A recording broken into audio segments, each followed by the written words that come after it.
Amen.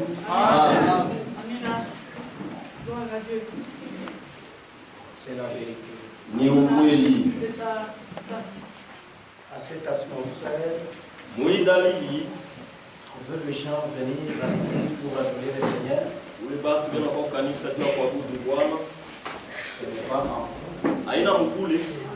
C'est-à-dire le Seigneur a déjà fait quelque chose. C'est la vérité, mon frère. C'est dans telle atmosphère, là où les gens se retirent. Parce que les gens aiment à servir Dieu dans un moment paisible. Donc dans les temps où d'autres choses marchent bien, il a bien mangé, il a à se vêtir. À ce moment-là, il montre que je suis un chrétien. Ce n'est pas ça. Dieu n'est pas dans les bonheurs seulement, n'est pas dans la souffrance seulement, mais Dieu, il est dans sa parole. Si le cœur a été sauvé, n'advienne que pourra, tu dois montrer votre couleur. Ça c'est la vérité. Dans la vie chrétienne, il y a toujours les hauts et les bas. Même dans les mariages, il y a les hauts et les bas. Ce que vous devez retenir, appliquez-vous à vous supporter mutuellement. Est-ce que l'église vous est ici? Supportez-vous les uns les autres. Les temps est très difficile. C'est que j'ai voulu cette idée. Si vous ne vous supportez pas, il n'y aura pas d'amitié, il n'y aura pas de confrérie, il n'y aura pas de mariage. Ça c'est la vérité. Que Dieu vous bénisse richement. En tout cas, je vous remercie grandement de tout mon cœur ce matin. Vous êtes une église qui m'a marqué aussi, parmi tant d'autres églises que j'ai visitées.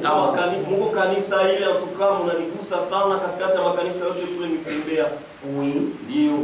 Je remercie aussi l'homme de Dieu, le pasteur Kisimba. Lui qui a placé sa confiance en moi et m'a accordé la chair pour que je puisse parler à l'église. Que Dieu bénisse. Qu'il bénisse aussi ses collèges. Et tout le monde qui m'a assisté, que Dieu vous bénisse une chose. J'étais bien protégé, nourri, comme ça. Pour tout cela, selon Matthieu 25, là Jésus-Christ lui dit, quand j'ai faim, ni étranger, emprisonné, et vous m'avez rendu visite. Le juste lui poseront cette question. Où est-ce que vous avez vu faire ceci et cela? Et le roi lui répondra, c'est le moment que vous avez fait toutes ces choses à l'un de mes petits qui croient en moi. Qui croyaient en moi, c'était à moi que vous l'avez fait. Amen. Si vous faites quelque chose au nom du Seigneur, attends-toi à la bénédiction. Est-ce que vous êtes ici l'église? Ne le faites pas murmurant. Aide ton frère. Tout en murmurant, il a exagéré. Tu ne sais pas pourquoi. Si un pauvre passe auprès de toi et que tu observes sa pauvreté. Faites quelque chose. Et le Seigneur vous bénira. Est-ce que vous êtes ici l'église? Priez l'un l'autre. Augmentez la vie de la prière. Est-ce que vous êtes ici l'église? Sans la prière, vous n'êtes pas en connexion avec le Seigneur. Ce que je vous dis, c'est une réalité. Parce que beaucoup de frères et sœurs ne prient pas.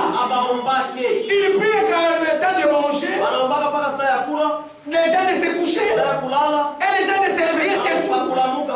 Or, un chrétien, il doit dépasser 5 fois par jour. Je vous transmets la salutation de notre frère Jafet Mpanga Amanono, le frère Sylvain Founi de Kawama de Kolwezi, le frère Marcel de Kasumbalesa Douane, et le frère Sangwa Jonas de Sodimiko Kasumbalesa. Également, mon épouse aussi, elle continue toujours à vous saluer au nom de Jésus. C'est aujourd'hui que je vais mettre fin à la prédication de la repentance. La prédication ne se termine pas, mais on arrête. Que Dieu bénisse, je vous prie de vous tenir debout. Dieu, notre Père et notre Roi, je te remercie suffisamment à ce moment même, dans le temps pluvieux. Tu as donné le courage et les ailes pour tes enfants. Et tes enfants sont venus écouter la parole de Dieu. Ils ne sont pas venus écouter Michel. Ils sont venus écouter toi, le Seigneur qui m'a appelé, qui m'a mis à ce service. Faites quelque chose dans le cœur de chacun de nous. Comme tu l'as déjà fait. Ce n'est pas aujourd'hui que tu fais. Parce que tu es le même hier. Aujourd'hui et pour toujours. Tu ne changeras pas. Les églises changent. La politique change. Mais toi, le Seigneur, tu ne changeras pas. Comme tu as fait guérir, tu vas guérir encore. Comme tu as fait sauver, tu vas sauver encore. Comme tu as fait consoler, tu vas consoler encore. Comme tu as fait bénir, tu vas bénir encore. Comme tu as fait exalter, tu vas exalter encore. Comme tu as fait trouver la solution, tu vas trouver encore la solution à tes enfants. Je ne crois que tout mon cœur. C'est parce qu'à l'écoute de la parole de Dieu, il y a la délivrance de nos âmes. La parole ne peut pas être annoncée. Elle retourne à toi sans qu'il y ait des effets. Ça c'est la vérité, Seigneur. Bénis cette assemblée. Bénis tes serviteurs. Bénis frère Ford. Bénis frère Mwamba. Bénis frère Kazali. Bénis tous les hommes de Dieu qui sont au sein du soleil. Bénis cette église. Et tous ceux-là qui soutiennent les œuvres missionnaires. Je crois de tout mon cœur que tu ferais quelque chose pour moi. Au nom puissant de Jésus-Christ. Amen. Matthieu chapitre 3 verset 1.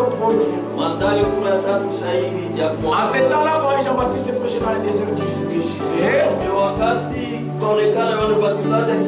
Il disait, répondez-vous car le royaume de Dieu. Jean, celui qui avait été annoncé par le prophète Esaïe. C'est ici la voix de celui qui crie. Préparez le chemin du Seigneur. Apprendissez ces chants. Jean avait un vêtement de poids de champ. Et une ceinture de cuir autour de il se nourrissait des sauterelles et des lieux sauvages.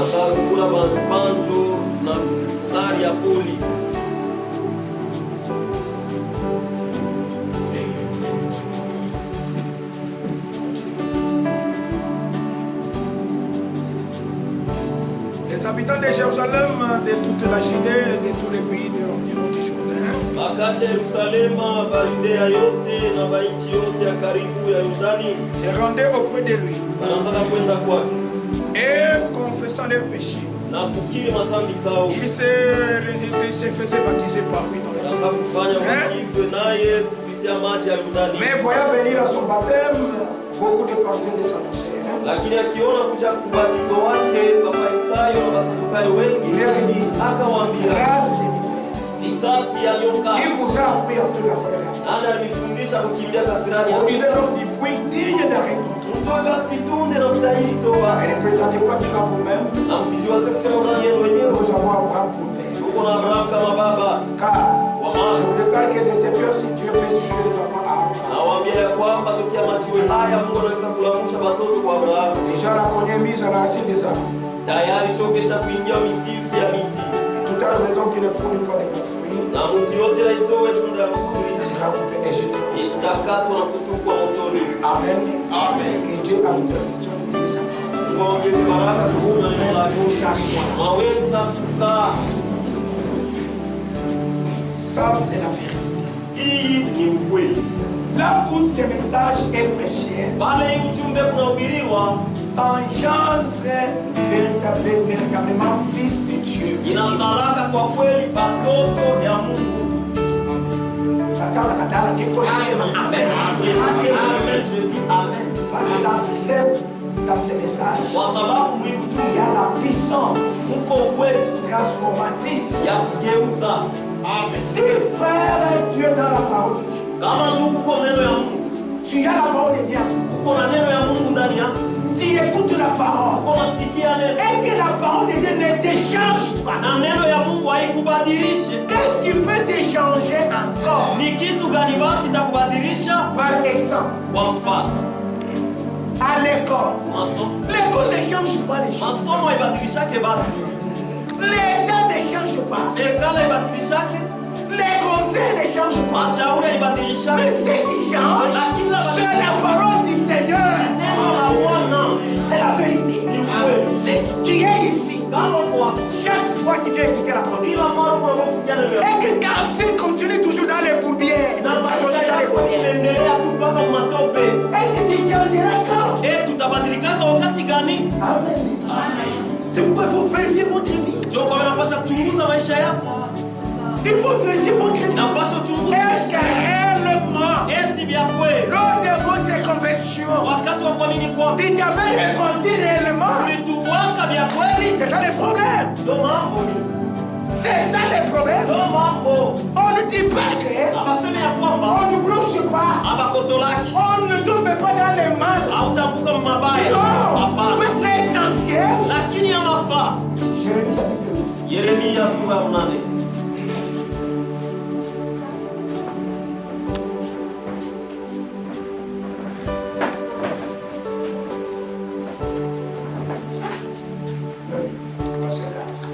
Shairi ya 4. Dis-leur, ainsi parle l'Éternel. Uambie hivyo Milele anasema, Est-ce que l'on tombe sans se relever? eti banangukaka bila kulamuka, Ou se détourne-t-on sans revenir? au unaweza kwenda pembeni bila kurudia. Pourquoi donc ce peuple de Jérusalem, donc de Kimbembe, au lieu de mettre Jérusalem, nous mettons Kimbembe. Bali pa kuweka Yerusalemu pale tunaweka Kimbembe. Pourquoi donc ce peuple de Kimbembe s'abandonne-t-il à perpétuer également? Jua nini basi bakaji babatu wa kukimbembe banajatilia tu kupotea walote. Il persiste dans la tromperie. Beko nazama sana mdanganifu. Il refuse de se convertir. Tena katala kugeuka. Je suis attentif et j'écoute. Niko msikilivu na niko nasikia. Amen. Il ne parle pas comme il devait. Abaseme sa vile balipashaka kusema. Aucun ne se répand de ses méchancetés. Hakuna hata mmoja iko na tubu ubaya. Et ne dit, qu'ai-je fait?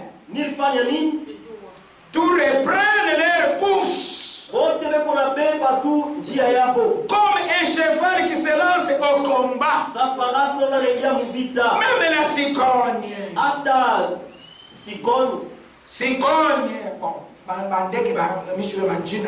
connaît Dans les cieux, sa saison. Hata ndege za anga na jua mbingu wakati wake. La tourterelle, Jiwa, l'hirondelle, kamimi, et la grille, na tuapopo, observe le temps de leur arrivée. Banatazamiaka wakati wa kuja kwao. Mais mon peuple lakini watu ne connaît pas la loi de l'Éternel. Lakini watu wangu hawajui sheria ya milele. Comment pouvez-vous dire nous sommes sages, la loi de l'Éternel est avec nous? C'est bien afin que c'est mise en l'œuvre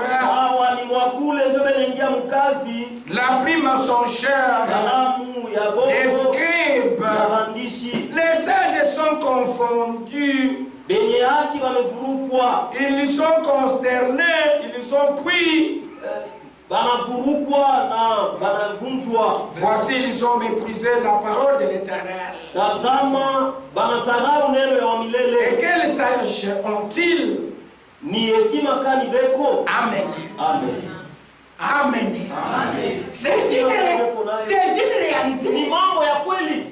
Même les oiseaux, un frère qui tombe dans les péchés, mais il ne voulait pas se relever dans les péchés. Il voulait tout simplement persister dans ces péchés-là. Continuer. Il avait le premier bureau. Il a maintenant le deuxième bureau. Il a le troisième bureau. Je ne sais pas les bureaux là si c'est des bureaux de l'année. Si c'est des bureaux de la deuxième. Je ne sais pas. Ces bureaux-là. Premier bureau. Deuxième bureau. Troisième bureau. Quatrième bureau. Pourquoi, frère, pourquoi tu fais ça? Salomon avait 500 francs. Solomon alikuwa na bibi 500. Et David avait 500. Non, frère. Ce n'est pas à toi de faire ça. Ce n'est pas à toi de faire ça. Pourquoi David avait fait ça? Ça lui concerne avec son Dieu. Seulement pourquoi il fait ça? Ça lui concerne avec son Dieu. Mais toi, non. Parce que vous m'avez écouté. Que Dieu vous bénisse au chaud. C'est la parole qui nous corrige. Amen. Alléluia. Amen. Dis donc, reconnaissez que il y a la fontaine qui sent, qui va me purifier. Mettez votre vie en ordre. Si tu ne crains pas Dieu, prenez même la mort. Il arrive auprès de toi. Si toi qui ne connais pas Dieu, connaissez Dieu même qu'avec la mort qui est de il y a tes collègues qui sont déjà morts. Il y a les membres de ta famille qui sont déjà morts. Tes voisins, tes grands frères, tes grands soeurs, tu les vois. Qui n'a jamais vu un mort? Qui n'a jamais vu? Qui n'a jamais vu? Qui n'a jamais perdu l'un de sa famille? Peut-être que c'est quelqu'un qui est à côté de toi que tu manges avec lui. Que vous échangez des idées. Mais qui est pris. Maintenant toi aussi. Un jour, il les suivra. Qu'il pleure, qu'il neige. C'est le chemin de tout le monde. C'est la vérité, mon frère.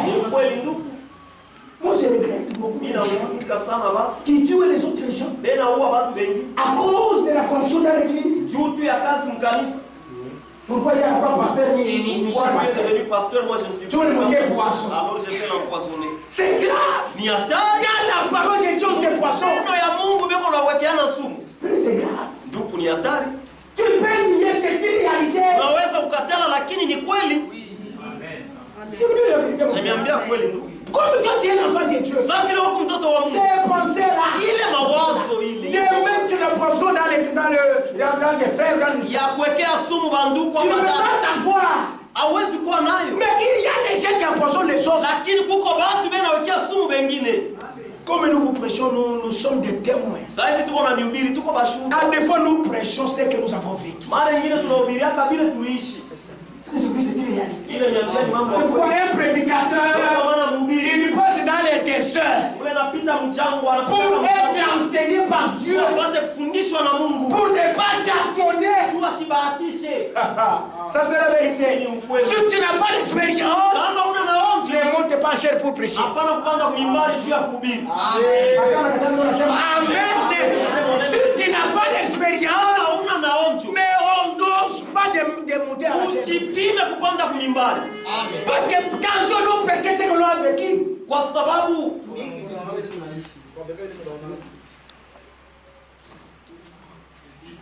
aujourd'hui c'est quoi? Ah bon.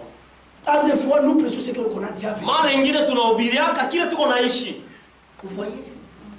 Si toi tu n'as pas encore expérimenté la guérison divine, Kama wao yaonja matunzo ya Mungu. comment tu peux prêcher à quelqu'un d'autre pour s'expérimenter? Na unakanutohubiri mwingine matunzo ya Mungu. Toi tu n'as jamais entendu la voix audible. Wao yasikiaka sauti ya kusikiliza. Comment tu peux aider ton projet pour comment la voix audible ça se fait entendre comment? Namna kanunaweza kufasiria mwingine na vile sauti ya kusikilika inakalaka. Toi tu n'as jamais été sous l'onction. Wao ya kuyaka mpaka. Comment tu peux expliquer ça à ton corps? Namna kanunaweza kufasiria ile kwa jirani yako. Amen. Amen. Amen. Amen. Toi qui n'as pas mis au monde, Wewe huyazala, comment tu peux aider quelqu'un qui a les douleurs de l'enfantement? namna kanunaweza saidia mtu na maumivu ya kuzala. Est-ce que vous comprenez ça? Tumeelewa hivi? C'est ça fait que les ministères que nous avons. Tuona utumishi ile tuko nayo. Si tu n'as pas d'expérience avec ton Dieu, Kama una naocho na Mungu wako, comment tu peux donner Dieu à quelqu'un d'autre? namna kanaweza kupatia Mungu mtu mwingine. C'est impossible. Haiwezekani. C'est impossible. Haiwezekani. L'église, il nous connaît, il nous voit. Celui-ci n'a Dieu, celui-ci n'a pas Dieu. Celui n'a l'onction, celui n'a pas l'onction. Même si vous sautez, Mungu mshere wewe si unakuangalia. un chien te regarde, Huyu celui-ci, nikakonesa sio mkasa hapa. c'est une connaissance seulement des Kassapa. Hamuna kitu. Il n'y a rien, frère. Mpaka mzuri wa français. Seulement les Français qui Wewe sema saa miti kwa mkono parlent mkono. comme des arbres qui tombent dans la Mais Mungu mwenyewe hana. Mais Dieu lui-même, il n'est pas là. Amen. Alléluia. Unimbie mbele katika wimbo gani? Chantez-moi ces cantiques. Nini kulaka wewe?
David se repentit. Daudi alitubwaka.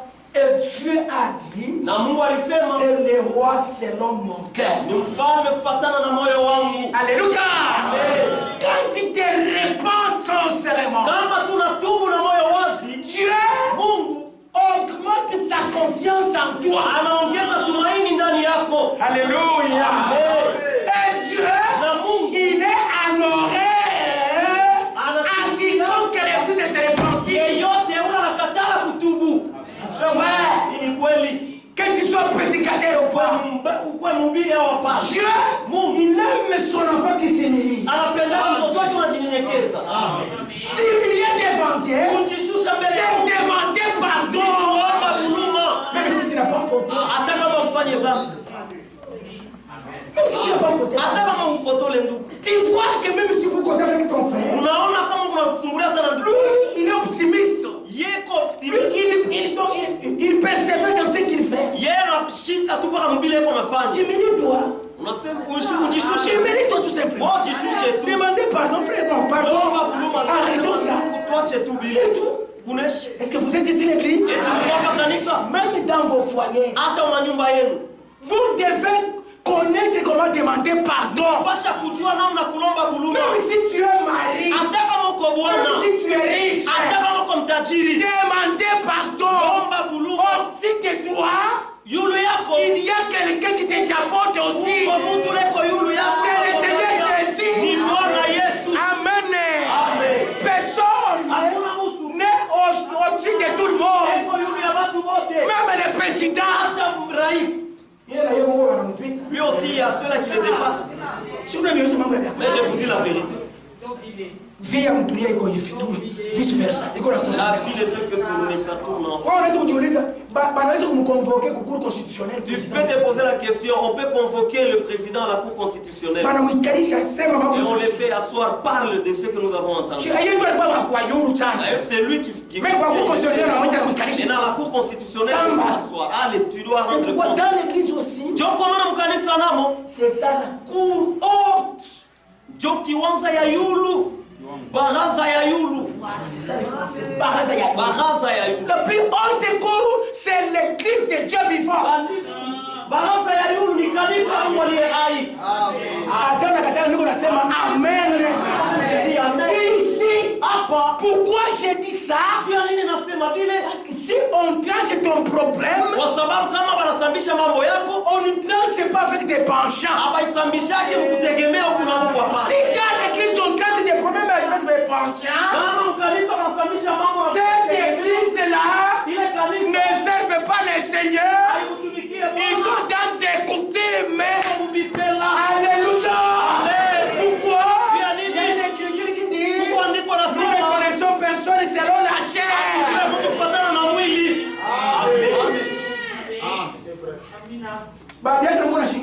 Les diables nous écoutez. On vous amène un dossier de ça. Quand tu commences à regarder, non, c'est là et la femme de mon ami. Là, c'est ma femme, alors qu'on parle dans sa famille. Parce qu'il y a le fouet, le fléau qui tombe sur toi. Il y a le fouet qui t'attend. Est-ce que l'église vient ici? La repentance. Lisons d'abord 2 Corinthiens chapitre 7. Verset 9. Je me réjouis à cette terre. Non pas de ce que vous avez été attristés, mais de ce que votre tristesse vous apporte à la repentance. Car vous avez été attristés selon Dieu, afin de ne recevoir de notre part aucun dommage. En effet, la tristesse selon Dieu produit une repentance à salut. Uzuri kufuatana na Mungu inatowaka kutubu ya kupeleka kuokovu. Donc on ne se répand jamais. Ile habatuwake kamwe. Tandis que la tristesse du monde produit la mort. Japo uzuri ya dunia inaletaka lufu. Et voici, cette même tristesse selon Dieu, quel empressement n'a-t-elle pas produit en vous? Quelle justification? Quelle indignation? Quelle crainte? Quel désir ardent? Quel zèle? Quelle punition vous avez montré à tous égards que vous étiez purs dans cette affaire. Et donc je vous écris, ce n'est pas ni à cause de celui qui a fait injure, ni à cause de celui qui l'a reçu. C'était afin que votre empressement pour nous faire manifester parmi vous. Et pourquoi? Okay, c'est pourquoi nous avons été consolés. Mais autre non-consolation, nous avons été réjouis beaucoup plus encore par la joie de Tite, dont l'esprit a été tranquillisé par vous tous. Alléluia. La tristesse selon Dieu envoie quelqu'un à la repentance. La tristesse selon le monde engendre l'orgueil. Alléluia. Amen. Alléluia. C'est la vérité, mon frère. Tu ne peux pas te repentir. Fais pour nous lumière que bâche. Pardonne-moi Ce n'est pas ça. Ce n'est pas ça. Quand tu demandes pardon, tu connais la puissance qui est dans le pardon. Tu le demandes avec beaucoup de confiance. Avec beaucoup de connaissances. Parce que mon peuple meurt par manque de connaissances. Si tu fais quelque chose sans la connaissance, ça va t'amener à la mort. Alléluia. C'est vrai, vous entrez seulement dans le véhicule. Tu peux toucher à n'importe quel bouton. Tu vas te rendre compte que le véhicule va se... C'est lui qui connaît. Non, ce moment, ce n'est pas touché. Pas le moment de toucher à cela. Il a la connaissance. Ça va lui aboutir à de bonnes choses. Amen. Amen. La repentance. Frère, lisons dans Romains chapitre 6.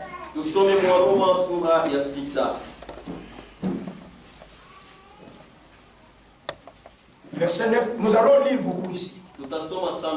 Vous suivez la lecture. Peut-être il n'y aura pas beaucoup de commentaires. Que dirons-nous donc?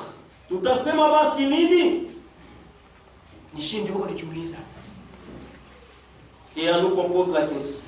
Demeurions-nous dans les péchés afin que la grâce abonde?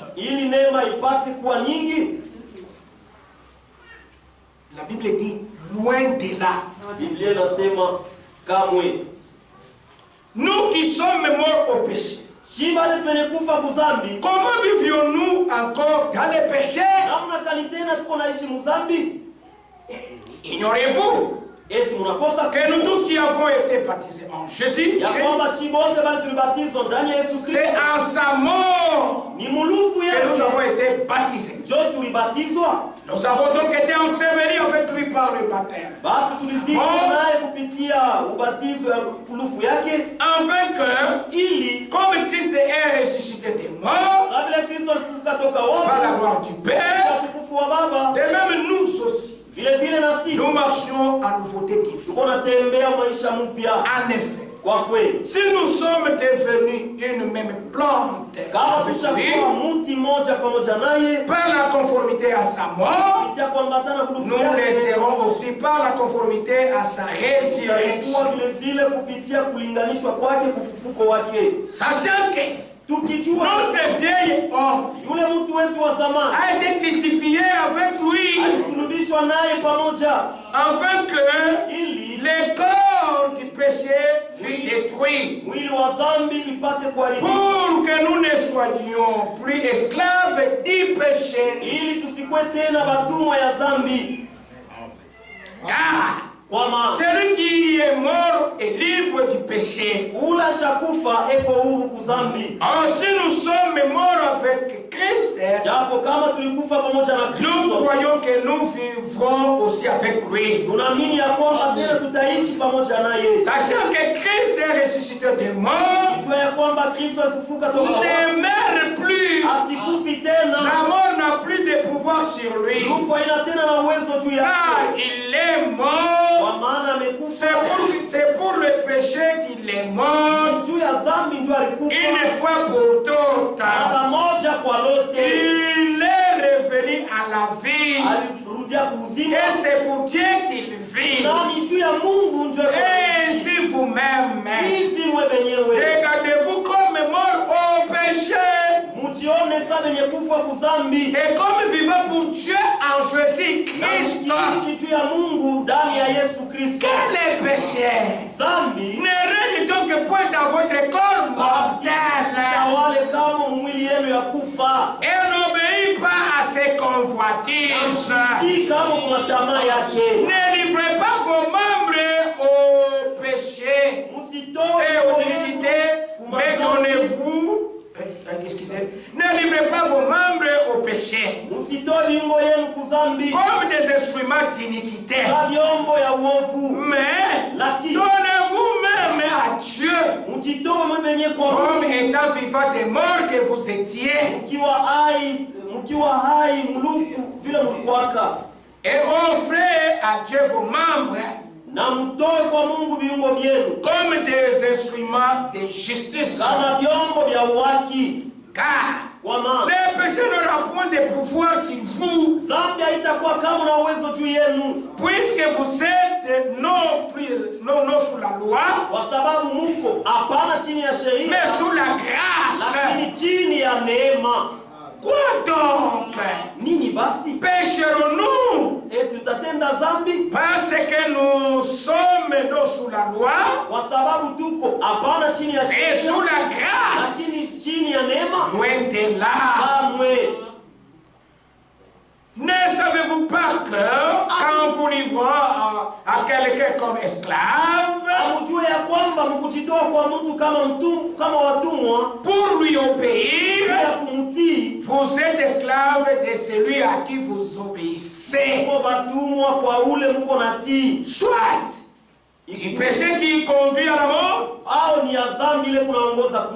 soit de l'obéissance qui conduit à la justice.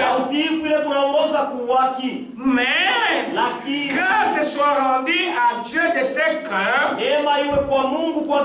après avoir été esclave du péché, vous avez obéi à la règle des doctrines dans lesquelles vous avez été instruits.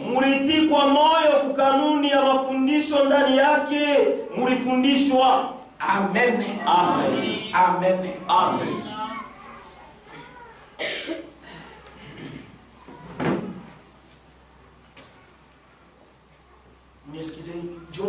Excusez-moi, il fait tellement chaud. Que vous avez instruit, c'est combien? 18 heures. Ok. Que vous avez instruit. Ayant été purifié du péché, vous êtes devenus esclaves de la justice. Je parle à la manière des hommes. À cause de la faiblesse de votre chair. Mais Dieu est bon. Dieu est bon. Dieu connaissait la faiblesse de votre chair. C'est pourquoi il vous écrit ça. C'est pas l'amour. Il ne fait pas qu'aucun périsse. Il ne fait plus voir quelqu'un périsse dans les mares. De même donc que vous avez livré vos membres comme esclave à l'impureté et à l'iniquité pour arriver à l'iniquité. Ainsi maintenant, livrez vos membres comme esclaves à la justice pour arriver à la sainteté. C'est cela que nous poursuivons. Car lorsque vous étiez esclaves du péché, vous étiez libres à l'égard de la justice. Quel fruit portez-vous alors? Des fruits dont vous rougissez aujourd'hui. Car la fin de ces choses, c'est la mort. Mais maintenant, étant franchi du péché et devenu esclave de Dieu, vous avez pour fruit la sainteté et pour fin la vie éternelle. Car le salaire du péché, c'est la mort. Mais le don gratuit de Dieu, c'est la vie éternelle en Jésus-Christ, notre Seigneur. Alléluia! Acclamons pour le Seigneur Jésus ce matin. Le Dieu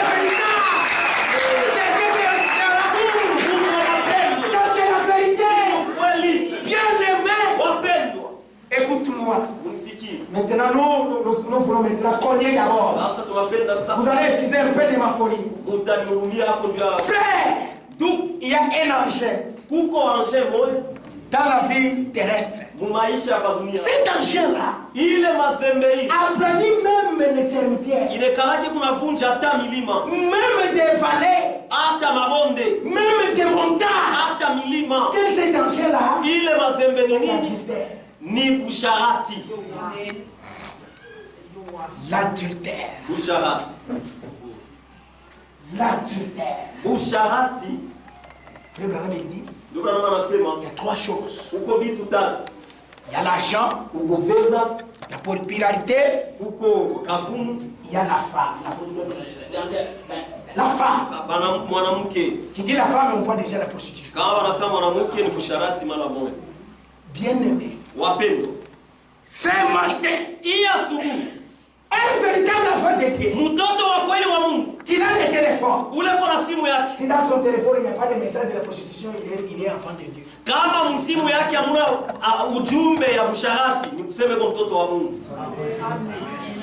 dans ton téléphone, il n'y a pas le numéro d'un amant d'une concubine.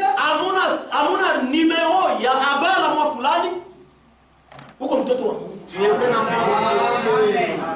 Dans les ondes ici, s'il n'y a pas la voix qui retendit à cause des promesses de la prostitution, les promesses de la prostitution, tu es un enfant de Dieu. Amen. Tu es un enfant de Dieu. Si ton numéro, ce matin je pêche, ne se trouve pas dans ton téléphone de la prostituée, tu es un enfant de Dieu. Amen. Si dans tes poches, dans vos petits sacs là, tu n'as pas mis l'argent qui fait sortir l'argent pour la prostitution, vous êtes un enfant de Dieu.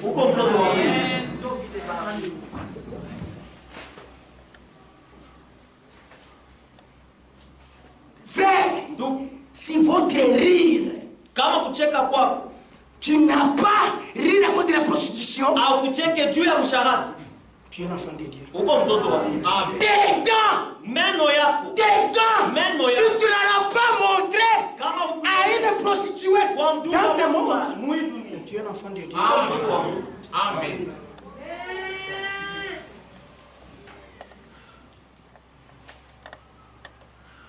Tes yeux-là, si tu n'as pas jeté un regard pour voir l'air, pour aller au rendez-vous de la prostitution, Tu es un enfant de Dieu.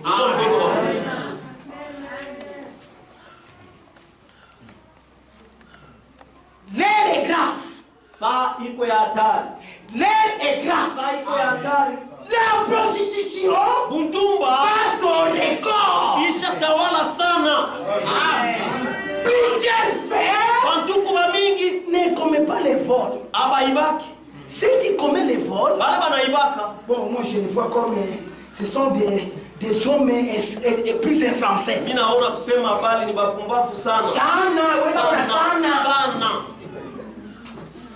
Bali watingene wana kombana bukomvi. C'est continuer encore à se anatosha nguo awe. Il enlève sa chemise à moi. Bali meko ba njoba bumbafu ba bumbafu. Les insensés. Mais à regard lakini kuile na ngari la prostitution. Usharati. Là je me mets au doigt donc au mes orteils. Bali ninatembelea kuchongwa ya bilole. Là, nous allons d'abord à la chorale. Qui vous a mené à la chorale? Toi qui n'as pas expérimenté l'œuvre du calvaire. Toi qui n'as pas expérimenté un changement en toi. Tu chantes pour l'éternel, Dieu wa milele, le Dieu tout-puissant, tout en se plongeant dans la prostitution. Lakini unajitoa msharati. Nani abenga kioya? Nani alikuita kuya? Nani atenda kioya? Nani alikwambia kuya?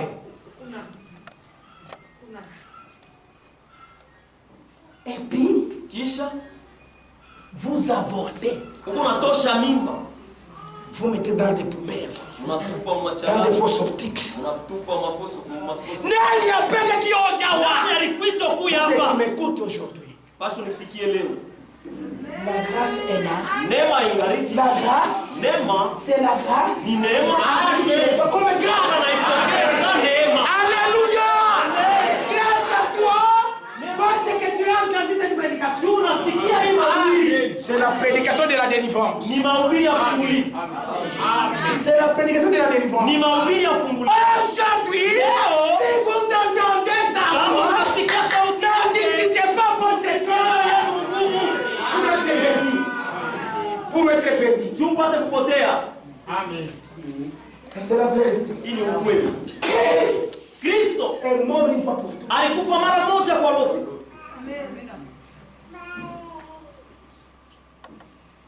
Bien-aimé, toi qui m'écoutes, esclave du péché. Qui est esclave? Qui est esclave? C'est celui-là qui n'a pas la force de se débarrasser, de cesser, d'abandonner. Donc lui, il se patauge dans le péché. C'est ça sa vie. Amen. Quand Samson avait Dieu, on ne pouvait pas les ligoter. On ne pouvait pas crever le yeux. On ne pouvait pas jouer de lui. On ne pouvait pas lui contenir des choses. On ne pouvait pas lui demander de danser. Mais quand il s'est retrouvé dans le domaine d'esclavagisme, on l'a fait danser. Un homme qui était fort, on a déshabillé les habits. Il dansait les torse nus, les yeux crevés. C'est comme toi qui fais un enfant de Dieu. Les gens te craignaient. Les prostituées te craignaient. Te considéraient comme un pasteur. Tu voyais les visions. Tu parlais à l'âme. Tu chantais. Tu interprétais. Tu dansais en esprit. Mais aujourd'hui, les Philistins sont sur toi. Les Philistins aussi. Ils vont ils te font danser, ils te font danser. Dombolo. Mushiku kule yuko na mfere hapo. Mfere amikali commence à voir. Dombolo. Kafupi venye una kilegile. Kafupi baka. Kafupi baka. Kama unataka ukule leo nitakushukuru. Si tu ne viens pas, je vais te shooter. Frère, voilà le frère qui tremble. Aujourd'hui, c'est votre délivrance. Alléluia. C'est une réalité.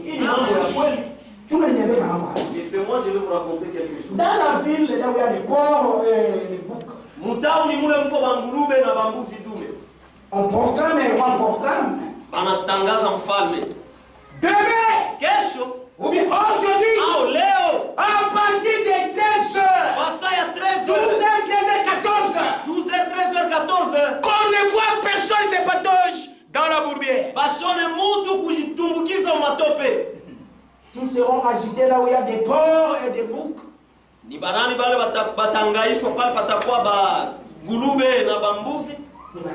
Qui? Tu as la réponse.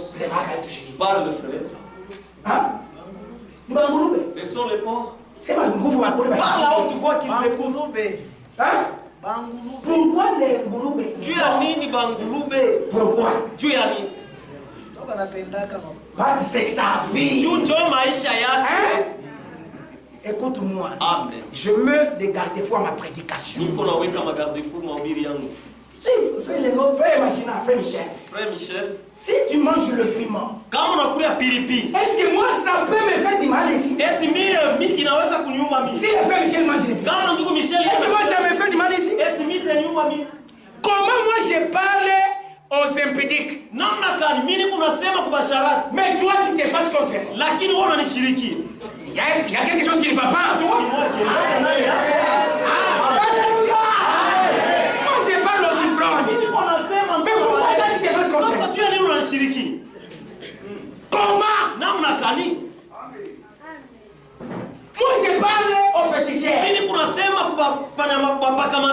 Toi tu te dis contre moi. Moi je lance. Moi je lance la voix. Mais dans ton cœur, tu te connais toi-même. Tu te connais toi-même. Tu te connais toi-même. C'est ça l'amour de Dieu. Tu ne verras pas un éléphant venir ici pour te prêcher avec sa trompe. Avec sa trompe.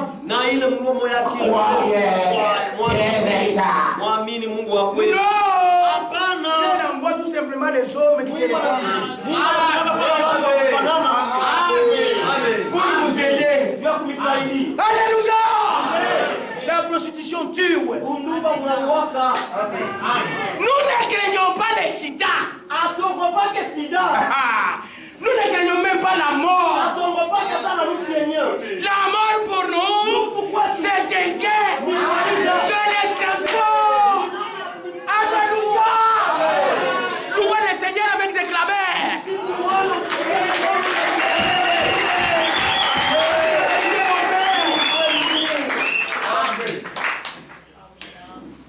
Ce que nous craignons, c'est mourir dans les péchés. C'est ce que nous craignons.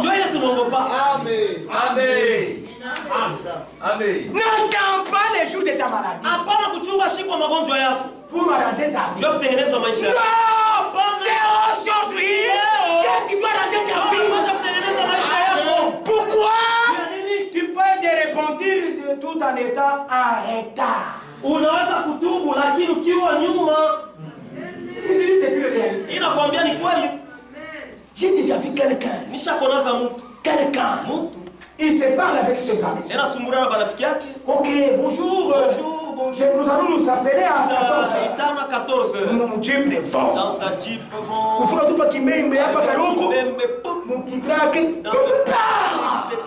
Allô? Je me prenais. Il habite à Boudali. Ça pisse, ça passe. Où je te dis à 15h, c'est à 15h. Ouais. Oh, c'est parti. Maintenant kama alianza kuchunga asema pale. S'il attendait que non là. Nous sommes comme des poules tuko saba nkuku dans la maison. Munyumba. Il ne sait pas aujourd'hui qu'on va les tuer. Asijua sema leo batamu. Il ne sait pas qu'aujourd'hui je vais mourir. Asijua sema leo takufa. Mais après Michel il vient. Kisha Michel anakuja. Comme un visiteur. Sa mgeni. Georges, allez, la poule était en train de croquer tout ça et chercher à manger. Après, on commence déjà. C'est bon. Oui, c'est bon. Allez, que je rentre seulement là-bas. Rentre seulement là-bas. C'était vrai. C'était vrai. Et après on est c'est comme ça avec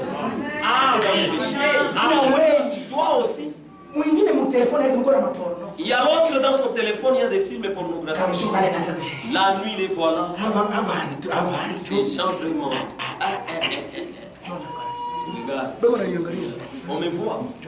Allez, tu fais. Georgette, elle cache. On met le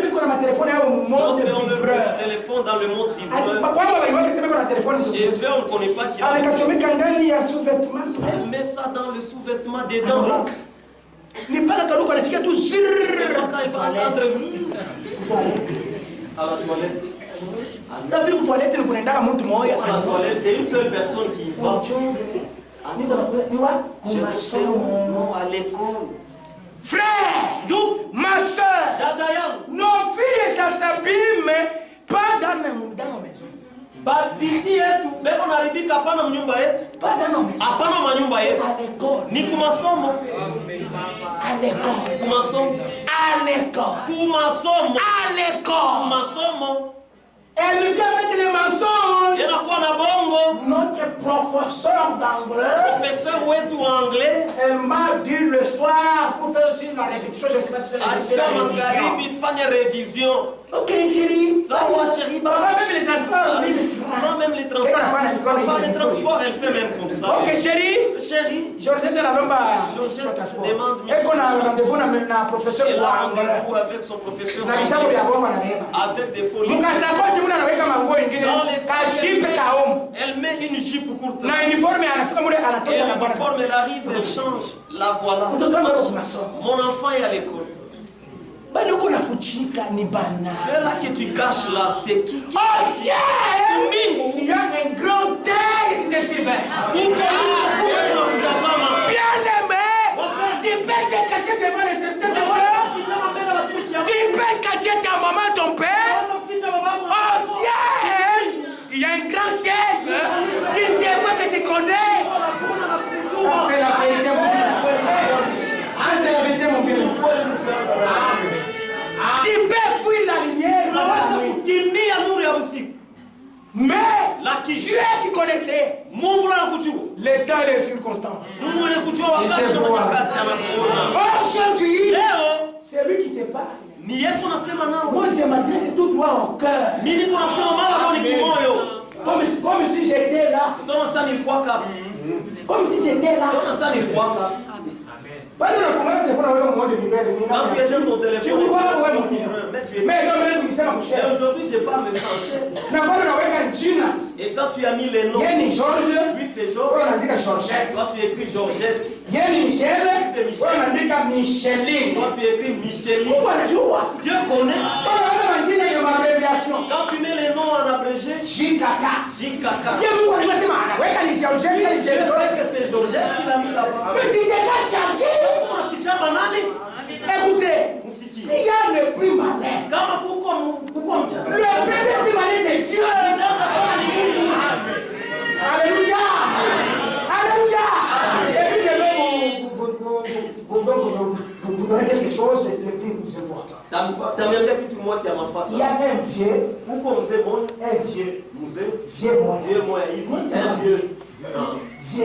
vieux loup.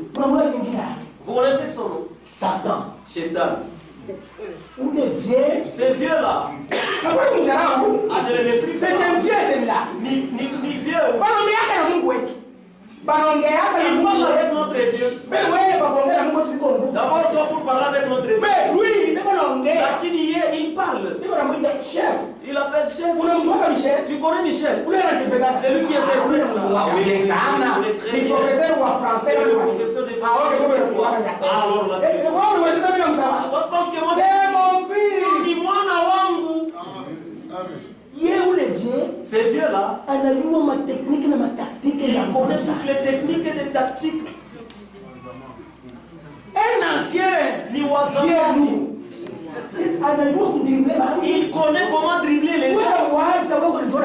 Imagine un peu, toi tu te crois malin. Il est apparu à Jésus. Quand il était affamé, les derniers jours, les voilà, il vient. Ce vieux-là, bon, c'est un vieux. Il est là, mon ami. Tu es ici.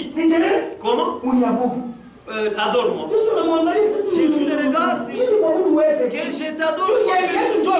Parce que c'est Jésus qui est son vieux. Même si tu as les biceps. Comme ses frères là, il est chez lui. Il peut être petit par rapport à ses frères. Petit, même si tu es petit. Adore-moi. Transforme la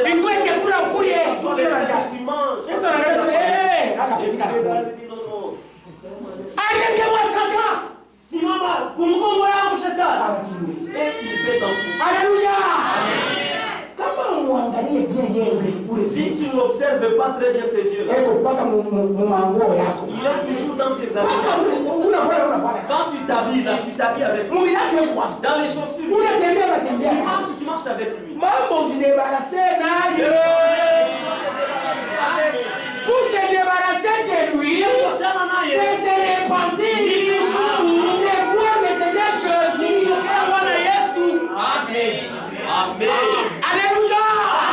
Alléluia. C'est une réalité. Nous ne parlerons pas d'autre chose. Parlons un peu sur l'adultère. Ça bat le record. Surtout ma jeune fille. Zaidi du côté des jeunes. Vous pouvez être là, vous pensez que ma fille est vierge, elle ne connaît pas les autres. Elle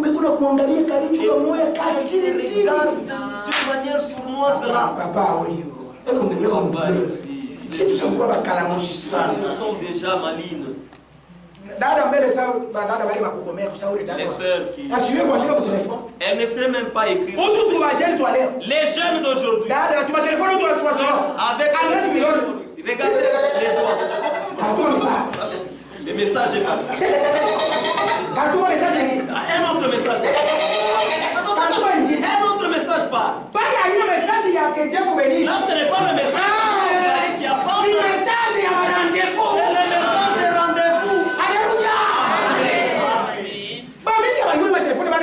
Beaucoup c'est la sœur qui est là. Elle ne connaît pas.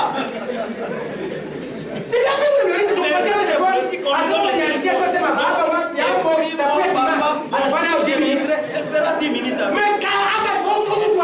Les autres c'est déjà parti. Aujourd'hui, l'adultère est lié au téléphone. Si vous voyez l'enfant avec le téléphone, toujours le téléphone. Il ne laisse pas le téléphone. Même les frères. Son téléphone, il y a toujours des codes. Le message. Vidéo. Si la femme tourne le téléphone, tu n'es pas le respect. Laisse l'hypocrisie. Est-ce qu'avoir le respect avec toi, c'est quoi le téléphone? Unajua nini kwa telefoni yako? Dans la vie conjugale, il n'y a pas de choses qu'on des choses privées. C'est non. C'est non. Même dans les sacs. Ton sac à toi, c'est les sacs de ton mari. Les sacs du mari, c'est les sacs de ta femme. C'est la vérité. Tous ces métiers. On en parle comment? Tous ces métiers. On en parle comment? Vous avez même touche à tout, mais au téléphone, non? Il y a des fétiches. Non, aujourd'hui, je vais tout découvrir. Aujourd'hui, je vais tout découvrir. Ah, vous exagérez? Vous ne changez même pas. Et puis toi, tu frère. Passa Wendou. On est qui Il vient tous les jours. Regarde la réponse. Je demande au sang de Dieu de se souvenir de moi. Quand je vais partir en fin de ciel, je vais aller en Europe. Je vais aller à ceci. Ça va? Les saints,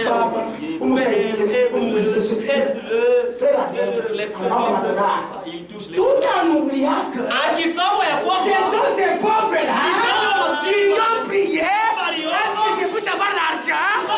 Mais à son retour,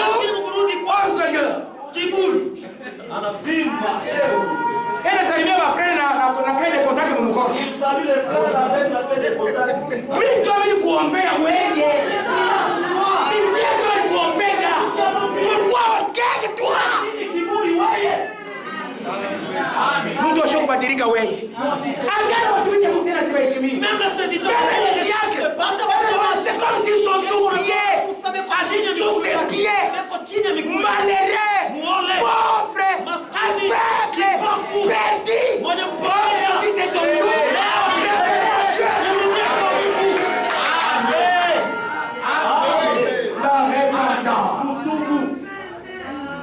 il faut se repentir et abandonner. Alléluia. Il va se repentir et abandonner. Lévitique 18. Parce que nous sommes bénis.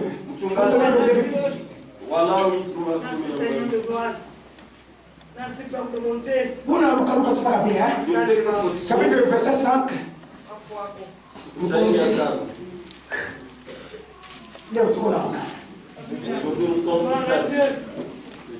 Nous naisi tunaenda kulala kwangu kwa Somalesa. Termine, je pars m'endormir chez moi à Somalesa.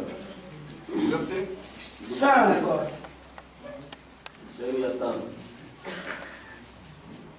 Vous observerez les lois Mutatazamia masheria yangu et mes ordonnances. na maagizo yangu. L'homme qui le mettra en pratique Mtu yule ataitumikia vivra par elle. ataishi kupitia hiyo Je suis maagizo yangu. éternel. Niko wa milele. Il de vous ne s'approchera de sa femme, de ses parents, Hakuna mtu atakaribia mzazi yake mwanamke, de sa tante, de sa parente, mzazi yake mwanamke, pour découvrir sa divinité. juu ya kuona utukufu Je wake. suis l'éternel. Niko wa milele. Tu ne découvriras point la divinité de ton père, Usione kama utukufu wa baba yako ni la divinité de ta mère, au utukufu wa mama yako, c'est ta mère. ni mama yako. Tu ne découvriras point sa divinité. Usione kama utukufu Tu ne wake. découvriras point la divinité de ta femme, de ton père, Usione kama utukufu wa mke wa baba yako, c'est la divinité de ton ni père. utukufu wa baba yako. Tu ne découvriras point la divinité de ta sœur, Usione kama utukufu wa mdogo wako, fille de ton père ou fille de ta mère, mtoto mwanamke wa baba yako, née dans la mtoto wa baba maison yako, ou née hors de la maison. ule alizaliwa mnyumba au ule alizaliwa nje ya nyumba. Tu ne découvriras point la divinité de la fille de ton fils, Usione kamwe utukufu ya mtoto mwanamke wa mke wa ya mtoto mwanaume au ya mtoto mwanamke de ta fille, ya mtoto wako mwanamke, car c'est ta divinité. kwa maana ni utukufu wako. Tu ne découvriras point la divinité de la fille de ta femme, Usione kamwe utukufu ya mtoto ya binti ya De ton père. yako ya bibi ya baba yako, née de ton père, unazaliwa kwa baba yako, car c'est ta sœur. kwa maana ni dada yako. Tu ne découvriras point la divinité de la sœur de ton père, Usione kamwe utukufu ya dada yake ya baba yako, c'est la proche parente de ton père. ni shangazi yako. Tu ne découvriras point la divinité de la sœur de ta mère, Usione kama utukufu ya dada yake ya mamako, car c'est la proche parente de ta mère. kwa maana ni mamako mloko. Tu ne découvriras point la divinité du frère de ton père, frère. Usione kamwe utupu ya ndugu yake baba yako. Tu ne t'approcheras point de ta femme, usikaribie kamwe mke wake. c'est ta tante. Msangaji yako. Tu ne découvriras point la nudité de ta belle fille. Usione kamwe utupu ya mke wako mwanamke. C'est la femme de ton fils. Ni bibi wa mtoto wako mwanaume. Tu ne découvriras point sa nudité. Usione kamwe utupu wake. Tu ne découvriras point la nudité de la femme de ton frère. Usione kamwe utupu ya bibi wa ndugu yako. La nudité de ton frère. Ni utupu wa ndugu yako. Tu ne découvriras point la nudité d'une femme et de sa fille. Usione kamwe utupu ya mwanamke fulani na mtoto wake mwanamke. Tu ne prendras point la fille de ton fils. Frère, pale anasema tu ne découvriras pas la nudité de la femme et de sa fille. D'une femme et de sa fille. C'est-à-dire unachanga na mtoto unatembea naye na mama yako unatembea naye. C'est ça le Swahili. Kuchanga mbeko. Mélanger. Kuponda vitu. L'hybridation. Na mama unatembea naye. Na mtoto yako unafuata unatembea naye. Tumeko mateketeke. Parce qu'elles sont faibles. Ni la fille de ta fille. Pour découvrir leur nudité. En fait, pale uende kutswalini kwa kusikika bien. Usitembee na kankana yako. Kama katoto kama mtoto yako kankana kama kwako. Unacheza nako kwa mashiba. Quand tu ne fais que toucher au sein. Unacheza nako. Tu joues avec elle. Kisha unatembea nako. Kwa kankana yako. Tile découvrir point cette nudité là. C'est un crime, mais c'est un péché. Ni la fille de ta fille. Pour découvrir leur nudité. Ce sont tes proches parents. C'est un crime. Tu ne prendras point la sœur de ta femme. C'est mec qui frère. Pour t'exciter d'une rivalité. En découvrant sa nudité à côté de ta femme. Pendant sa vie. Ok, 20, je vais terminer 20 moi-même. Tu n'auras point commerce avec la femme de ton prochain. Pour t'essuyer avec elle. Amen. Amen. Ça, c'est une réalité. Ces choses, c'est Dieu qui les a prescrits. Parmi vous, peut-être ailleurs, ces choses, ça se commettent. Et tu n'as même pas se repentir de ça. Oh, Shemek. On a déjà la Shemek. Tu couches avec la belle-sœur. C'est ça. Attention, tu dois arranger. Tu as déjà arrangé. Le belle-sœur, est-ce que tu as déjà arrangé ça? Aujourd'hui, tu étais tellement malin. Parce que c'est une fille qui reste chez toi. C'est une belle-sœur. Soit en Tanzanie. Alors tu commences à coucher avec elle. N'en parle pas. Ça va, mais après, il y a une voix qui dit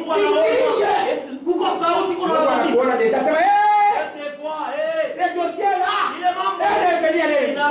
C'est que tu avais fait mais Dieu les a parlé Dieu de la chair.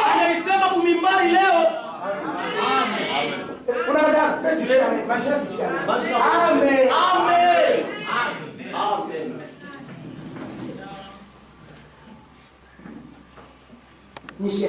Oh, c'est une belle soeur. La petite soeur de Marie. Mon mari n'est pas là. C'est toi maintenant.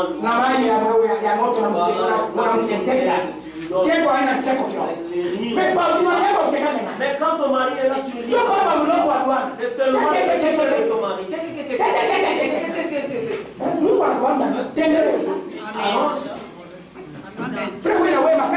Frère, toi aussi, toujours. Comme la lame de rasoir. C'est seulement la petite sœur. Hapa nako kusalon kanisa kusalon. Ni mpaka Kongo na unajua mafuta ya bei. Unaona ni bahifia kwa kumtengeneza. Basi mimi mwenye kweli mimi uzake mafuta.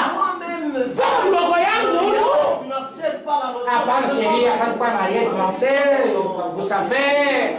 Aujourd'hui c'est le monde, mondialisation. Ça va dire c'est la mondialisation. Na mamesha unauza. Na et des mèches tu achètes. Bele huko kifo frère. D'ailleurs tu es faux frère. Si tu uzake mamesha. Nous n'achetons pas de mèches, c'est ça. Si tu uzake mamesha. Si tu vois avec mamesha. Makuta yangu hapo toka njoo ya mesha. Baka vile itoka njoo ya pombe. Na njoo ya mesha haitatoka.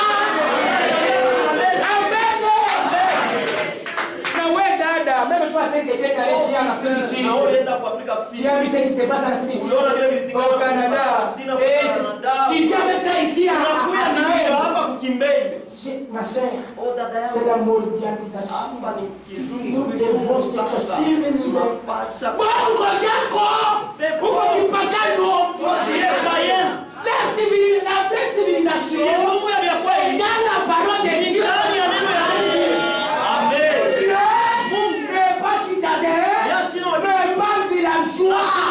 Dieu il est dans sa parole. C'est la vérité. Et toi tu as déjà couché avec ta petite soeur. Ta petite soeur.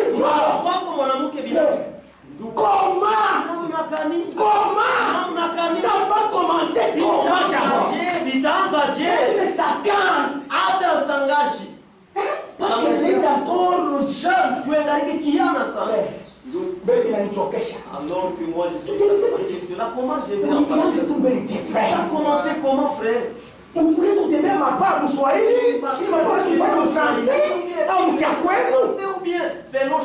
Selon la coutume de chez vous. Hein? Ta tante? Ta petite soeur? Non. Tu es allé toi. Unaenda mbali sana. Basi tu es allé toi. Dada yangu unaenda mbali. Wewe unatembea mlomba yako mlomba. Couche avec ton oncle. Hapana. Non. Sio kitu ya kweli hapana. Parle de vérité. Non. Hapana. Non. Mimi nimeonyesha sema kama ukule pilipili. Je vous ai dit que si on n'a pas mangé les piments. Il sema vipi? Jamais si ni yuwe. Moi je ne vous connais pas. Kama ni yuwe. Vous aussi vous ne me connaissez pas. Mimi nasema kumaroye. Moi je parle à vos cœurs. Mais ndani yako. Mais du fond de toi. Déjà moto. D'ailleurs il y a les feux. Wale pakiti basha kuwaka déjà moto. Il y a maintenant les feux sur ta chaise qui brûlent. Kama mtoto wa Mungu. Si tu es un enfant. Mais celui du diable. Atasema saa ndiko tulisoma kwa. Qu'est-ce que j'ai fait? Mille fois. Je suis propre. Niko safi. Mais Dieu, lakini Mungu il te réclame. Anakuomba. Il te réclame. Les feux rouges clignotent là-bas. Moto nyekundu kunawaka pale.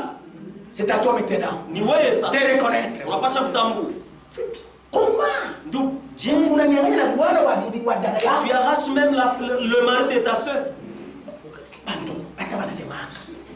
Donc karamusi sana. Tellement malin. Kama karamusi semeki unabaa mkazi. Ça il voit le beau-frère venir. Sasa dada na Isa bila chakula ya négligence. Comme la sœur aussi elle est toujours là en train d'allaiter l'enfant. Chérie Wafako. Elle s'occupe de la maison.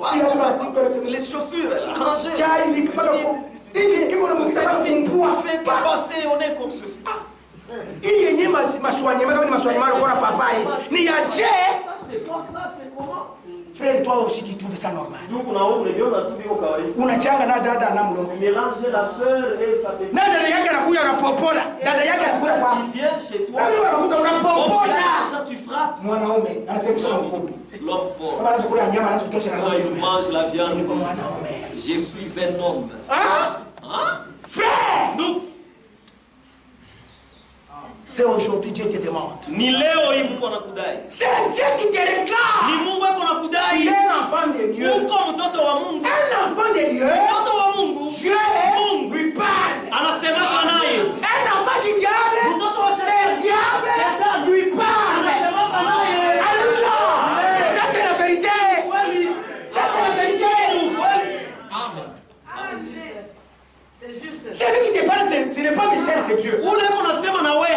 Michel ni Mungu. Tous les péchés Kwa sababu mazambi est yote moindre. iko kidogo sana. Est moindre. Iko Pour les kidogo. commettre, Tu as il y a les autres qui se fatiguent pour ne pas commettre. Kwa wengine wanachoka na Ah, wasifanye à cause de hiyo. l'impudicité de la prostitution. Lakini juu ya busharati, Mon frère, ndugu yangu, c'est grave. ni hatari. C'est grave. Hatari. Dans toutes les formes. Hali yayo yote. Kumbe frère wengine hawajakombolewa. Il y a d'autres frères qui ne sont Bwana tu masuve kama ile kutandikwa deja. pas seulement Hasa kulewa il est deja. allé là-bas. Hasa kulewa deja kushirati. Déjà il a commis adultère. Na mweba dada ile manguo ile ya kukanika n'importe où. Ces vêtements, ce ne sont pas des vêtements étalés n'importe où. N'importe où. Kundushe kote oshima. Kukumandu songa. Zéphobe partout. Job ya je. Ça c'est quoi ça? Ni ya position. Et c'est pour vendre. Frère Michel tu dois user ça. Frère, qu'on a acheté ces sous. Minga. C'est combien? Amen. Amen. Pakuikanika alika vya hai. Quand vous êtes allé, Tuilisema sema biko hai. on en parle, oh non, c'est honteux. Tuiliseme On en parle. On en parle et que vous abandonniez. Amen. Amen. Si Jésus-Christ était venu dans le monde, Kama Yesu Kristo alikuwa mduni. c'est parce qu'il y a eu le péché d'adultère qui s'était commis au jardin d'Éden. Dhambi ya usharati ilifanyika bustani ya Edeni. Adam et Ève, Adamu na ils Eva. n'ont pas mangé les porcs. Makukuri yake Ils ont commis l'adultère. Walifanya usharati.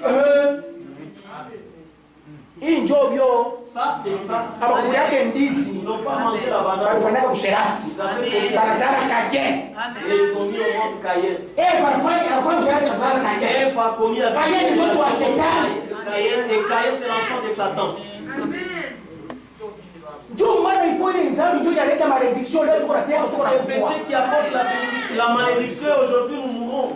Bakubiri na hatutebembelesha Et nous bakubiri. aussi quand prêchons, Tuko naikonye sana. cognons cela tellement. Ndio maana unaona wanamke wa dunia. Nous pouvons voir les femmes du Bana monde. tukwala tubebele ya toi. Elles commencent à porter Les femmes. des fentes. Juste Des là. katambushi. Des fentes. Asema mzee huko ni kumikono. Oh non, non, la vieillesse c'est au pied. Là. Kama mwanamke anakuwa na shibe mrefu ni Quand mzee. la femme met, Kama unaonesha makwisi mapaja, asema ndio anakuwa c'est kiana. là que tu dis que Bongo. c'est faux. Hii maridi ya kumecho. Utafanya nayo nini? Tu feras quoi avec? Lutte contre la vieillesse. Oui. Nous luttons contre les démons. Si tu qu'on a condamné un Nous démon, luttons contre les péchés. Le Seigneur lutte contre la vieillesse. Wache baba kombanishe mzee. Nous luttons contre les péchés. Kombanishe zambi. Alléluia. Ça c'est la vérité. Ni ukweli. Et quand celui qui s'était allé se marier au monde, Na wewe ndugu unaenda kwa mtuni. on t'attoue. Tu dois te repentir. Unapasha kutubu. Tu dois te repentir. Unapasha kutubu. Nous les chrétiens, Si ba Kristo. on ne se marie pas avec les païens. Ndio wanake na mapagano. Quoi que sa beauté.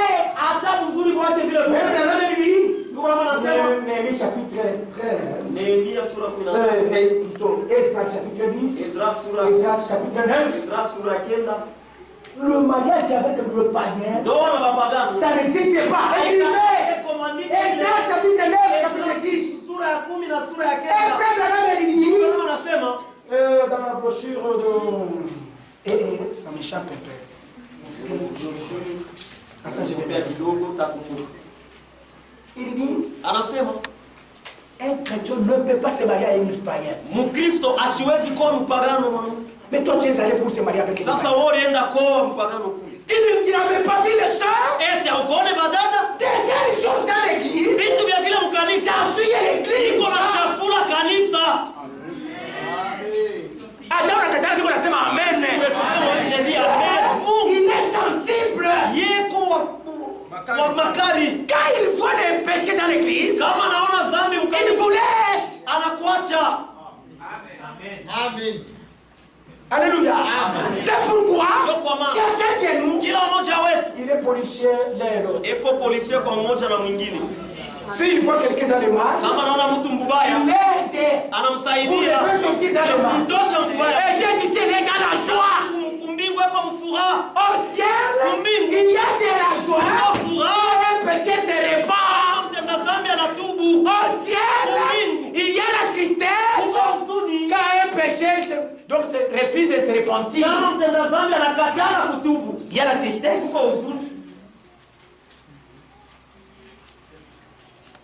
Il y a la tristesse.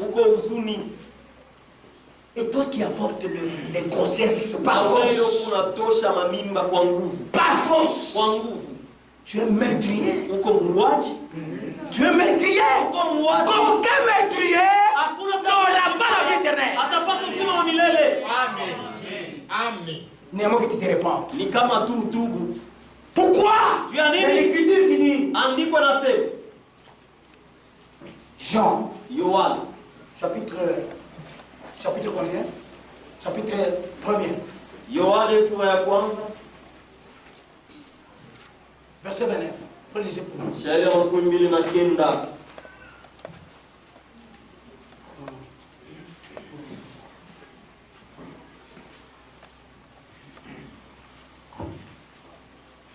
Jean chapitre 1er, verset 29. Yohana sura ya kwanza shairi ya 29.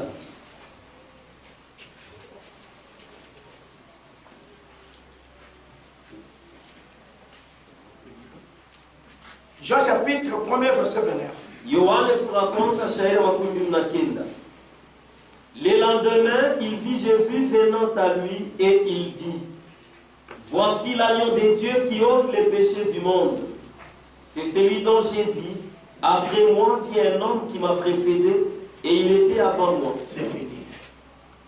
Interprété par Kawan Mwenyewe.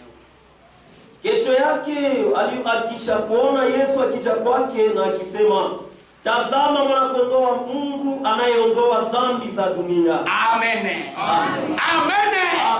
Aujourd'hui, je vous présente Jésus-Christ. Namitambulisha Yesu Kristo. Voici ce matin Tazama Yesu, l'agneau de Dieu qui mwana-kondoo ôte les péchés. anayeondoa dhambi za dunia. Ce n'est pas le monde de terre ici. Haina dunia mulongo hii. C'est le monde, c'est toi, Dunia ni mon wewe, frère, et toi, ma soeur. dada yangu. Il y a quelqu'un. Kuko mtu, Il y a quelqu'un, donc du nom de Jésus-Christ. kuko mtu jina yake Lui, Yesu Kristo. Yeye le vrai chasseur. yeye ni mfukuzaji wa vya kweli, Vrai chasseur. muwindaji wa vya kweli. Amen. Il a une grande arme Eko na silaha kubwa, qu'il cherche pour tuer. eko na tafuta juu ya kuua. Il cherche quoi? Inatafuta Le péché pour tuer. dhambi juu ya kuua. C'est à toi de lui montrer le péché. Ni wewe ndio unapaswa C'est kumuonesha que tu caches. hilo C'est unafichika, ce qui va te tuer. ndio ile itakuua. Ambia mwenzako asema kile unafutika ndio kile kitakuua. Useme vile. C'est que tu caches, c'est ce qui va te tuer. Ndio kile kitakuua. Umwambie.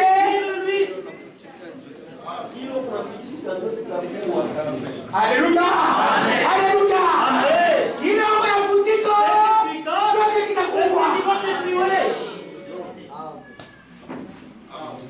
On ne fait pas l'amitié avec les péchés. On ne fait pas l'amitié avec les péchés. Les péchés, c'est l'ennemi de Jésus-Christ. Et si Dieu te voit dans les péchés, il ne te bénira jamais. Est-ce que vous êtes ici? Montre-lui. Umuoneshe Il est chasseur, il est là. kuko mwindaji Auprès de toi. pembeni yako, Il cherche le péché à tuer. anatafuta dhambi ya Il a kuua. une grande arme. Eko na silaha kubwa. Quand il voit le péché, Kama anaona dhambi, il dit, anapika, il tue. anaua. Amen. C'est à toi, Jésus est là. Ni wewe Voici l'agneau de Dieu. Yesu yuko hapa. Tazama mwana-kondoo wa Mungu anayeondoa. Il ôte. Eko na Il ondoa, sera allégé. utakuwa mpepelo. Ça, c'est la vérité. Kweli. Dans Matthieu chapitre 11, verset Mathayo sura ya 11 shairi ya 13. Il dit comment? Anasema nini? Venez, 28. Venez à moi. Kujeni Pour kwangu. tous qui êtes fatigués. Wewe wote wenye kuchoka. Si vous êtes réellement fatigué, Kweli mshachoka. allez devant Jésus. Mbele ya Yesu. Il va te décharger.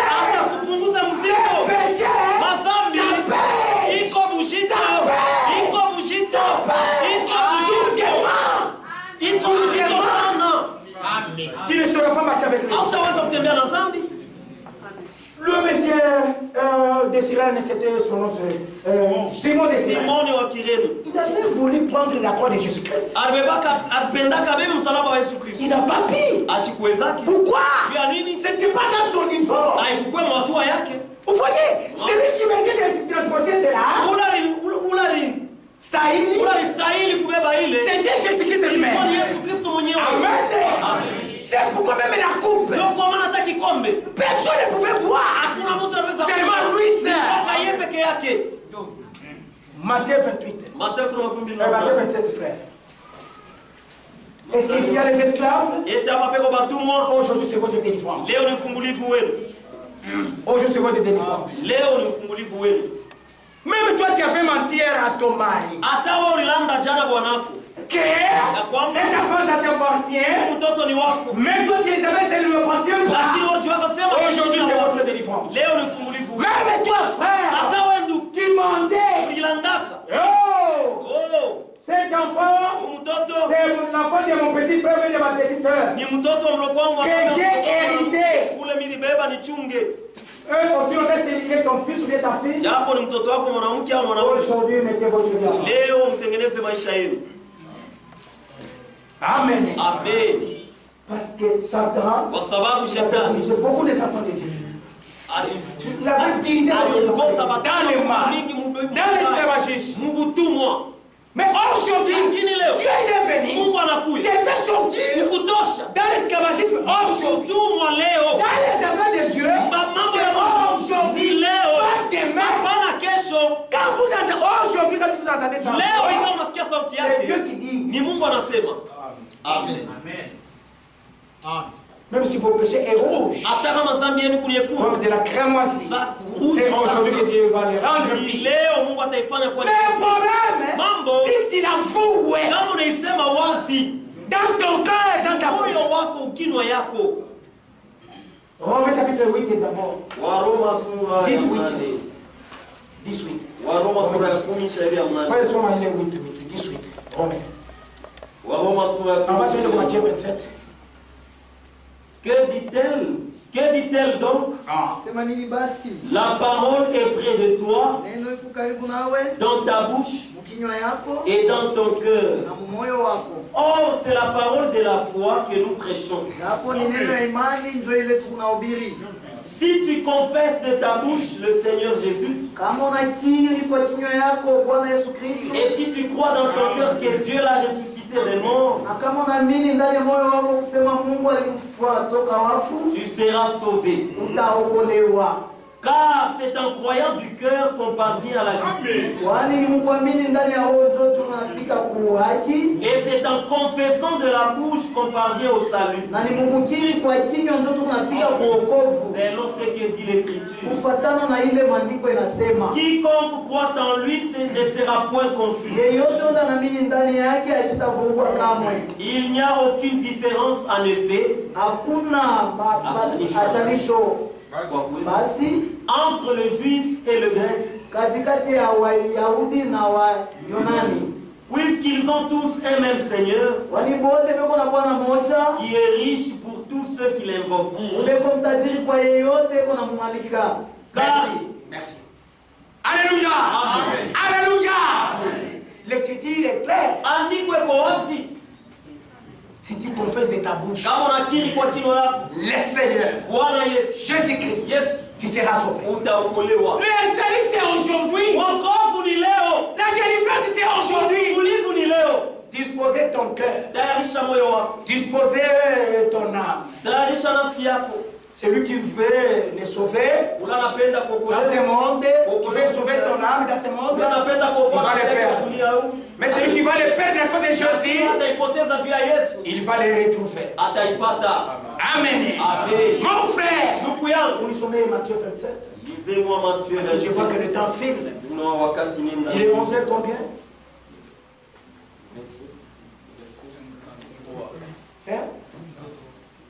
Combien? 53. Maintenant, je vais arrêter à 11h combien? 11h15. Ça va, on est sommet.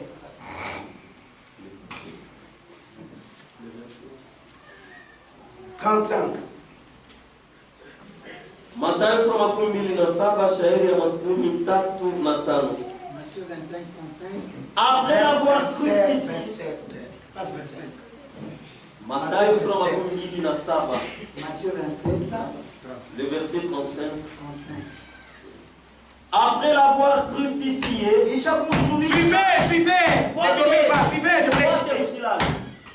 Après l'avoir crucifié, ils se partagèrent ses vêtements en tirant au sort, afin que s'accomplisse ce qui avait été annoncé par le prophète. Ils se sont partagés mes vêtements et ils ont tiré au sort ma tunique.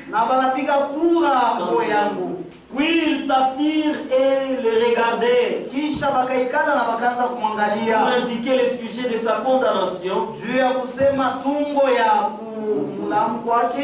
On l'écrivit au-dessus de sa tête. Celui-ci est Jésus, le roi des Juifs. Avec lui furent crucifiés deux brigands, l'un à sa droite et l'autre à sa gauche. Les passants l'injuriaient Et c'est quoi la dette? en disant: toi qui détruisis le temple et qui le rebâtis en 3 jours, sauve-toi toi-même. Si tu es le Fils de Dieu, descends de la croix. Les principaux sacrificateurs, avec les scribes et les anciens, se moquaient aussi de lui et disaient: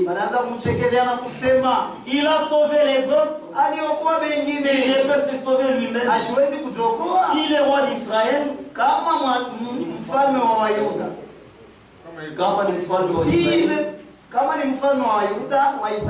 qu'il descende de la croix et nous croirons en lui. Il s'est confié en Dieu, que Dieu le délivre maintenant s'il l'aime, car il a dit: je suis fils de Dieu. Les brigands crucifiés avec lui insultés de la même manière. Depuis la 6e heure jusqu'à la 9e, il y eut des ténèbres sur toute la terre. Et vers la 9e heure, Jésus s'écria d'une voix forte: Eli, Eli, lama sabachthani. C'est-à-dire: mon Dieu, pourquoi m'as-tu abandonné? Amen.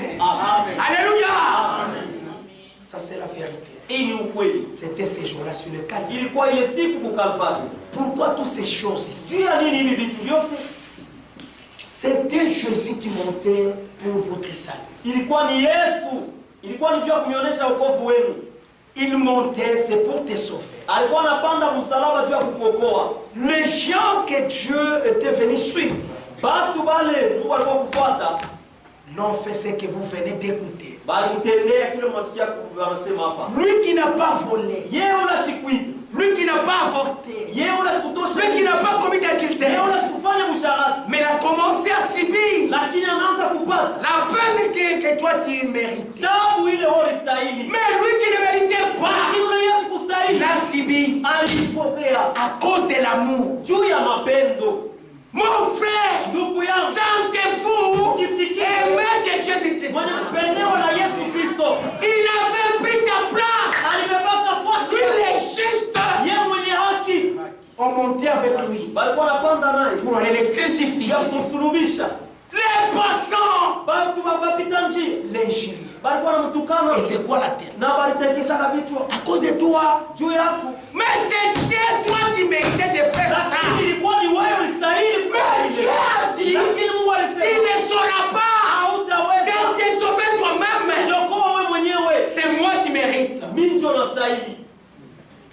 Est-ce que ma soeur a dit déjà pensé à ça?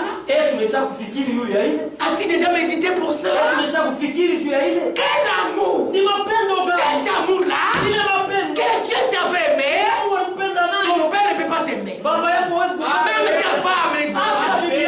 Mais il y a un seul qui nous a aimés dès avant la fondation du monde. C'est Jésus-Christ. Il avait pris ta place. Est-ce que tu lui avais payé quoi? Tu lui avais payé quoi, mon frère? Mais tu continues d'aller mal. C'est toi champion. Dans l'alcool, dans les tabacs, dans les chanvres, dans l'ivrognerie, dans l'escroquerie, dans les mensonges. C'est toi le député. Dans tout le mal, c'est toi. Calomniateur, c'est toi. Diviser des familles, c'est toi. Les vrais prostitués, c'est toi. Les vrais francs-maçons, c'est toi. Comment est-ce que tu sens l'amour de Jésus?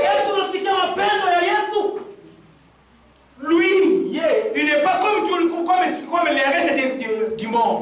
Il ne va pas nous abandonner. C'est jusque dans la tombe. Quel amour comme Jésus. Qui nous aime comme Jésus.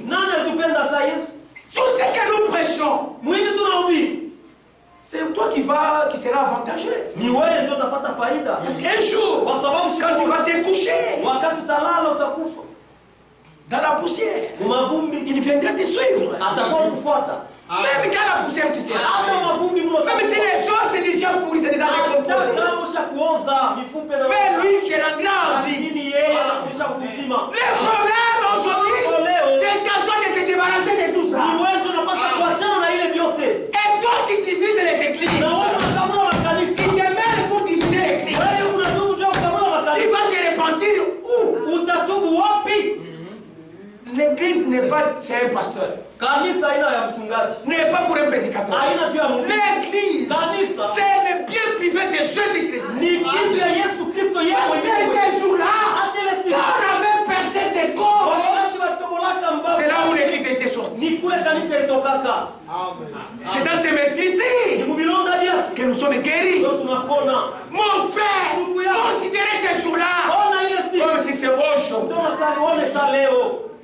C'est toi qui méritais les chicotes. C'est toi qui méritais les injures. C'est toi qui méritais qu'on irrite sur toi. Mais c'est Jésus qui avait pris cette place. Comment, mon frère?